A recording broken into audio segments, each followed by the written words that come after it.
Mesdames et messieurs les journalistes, mesdames et messieurs les professionnels de la communication, permettez-nous, au nom des directions du Front populaire ivoirien et du Parti démocratique de Côte d'Ivoire,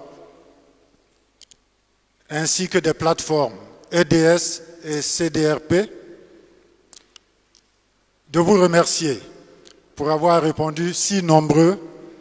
à notre invitation. Nous voudrions surtout vous exprimer toute la gratitude des grandes familles PDCI, RDA et FPI pour le soutien incommensurable que vous apportez chaque jour que Dieu fait aux partis politiques et organisations sociales en lutte pour l'ancrage de la démocratie dans notre pays. Mesdames et messieurs, le 7 mai 2019,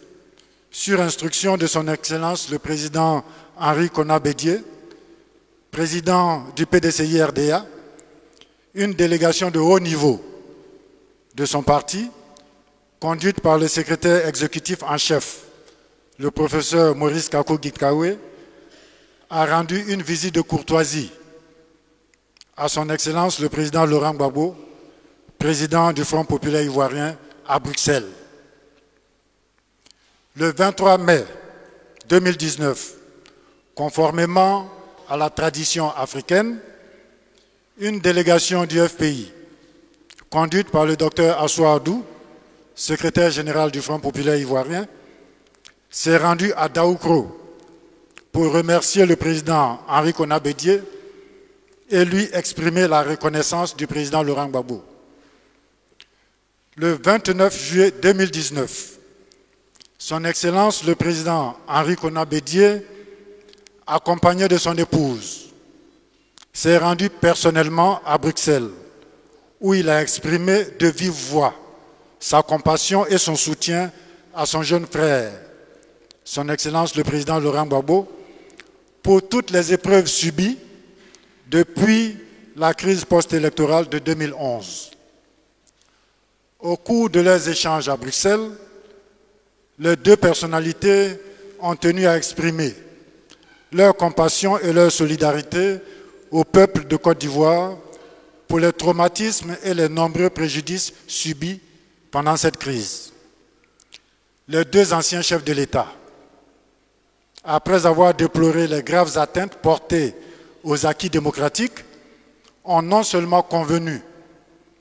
de l'urgente nécessité d'œuvrer pour le retour d'une paix définitive et durable en Côte d'Ivoire, mais ils ont également lancé un vibrant appel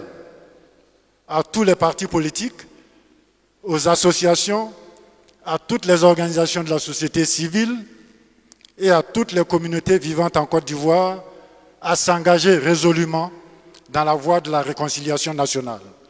pour asseoir une paix sociale durable et définitive, facteur de développement, de prospérité et de vie harmonieuse entre toutes les composantes de la nation ivoirienne. Mesdames et messieurs les journalistes, c'est dans la mise en œuvre de cet appel conjoint, bien compris par le FPI, le PDCI et tous les partis et organisations membres des plateformes Ensemble pour la démocratie et la souveraineté, EDS, et la Coalition pour la démocratie, la réconciliation et la paix, CDRP, que ces partis ont entrepris depuis quelque temps de mener des actions communes sur le terrain et de se soutenir mutuellement dans le combat pour l'avènement d'une vraie réconciliation en Côte d'Ivoire. Plus qu'une urgence, la réconciliation nationale est devenue aujourd'hui une nécessité vitale pour notre pays, comme l'oxygène l'est pour le corps humain, tant la Côte d'Ivoire est sinistrée et gravement malade de la gouvernance des dirigeants actuels. La conséquence, c'est que les Ivoiriens vivent au quotidien dans un environnement d'insécurité, caractérisé par des agressions répétées menées par des enfants, des délinquants de la rue, appelés microbes, des bandits et autres coupeurs de route qui opèrent avec des armes de guerre en toute impunité. La récurrence des affrontements intercommunautaires qui se soldent par des dizaines de morts, de nombreux dégâts matériels et des déplacements massifs de population nous interpellent sur la gravité de la fracture sociale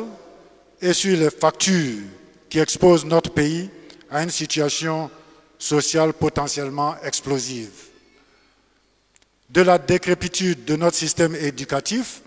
au fardeau de la dette qui aliène davantage la Côte d'Ivoire, en passant par la déliquescence du système sanitaire, la détérioration continuelle de notre écosystème,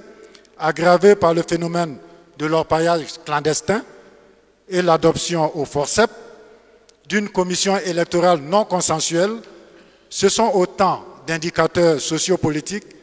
qui plantent un lugubre décor d'une nouvelle crise, peut-être plus grave à l'horizon 2020, si rien n'est fait avant. Mesdames et messieurs les journalistes, vous conviendrez avec nous que devant un tableau aussi sombre qu'inquiétant que présente l'état de la nation, il n'y a qu'un seul remède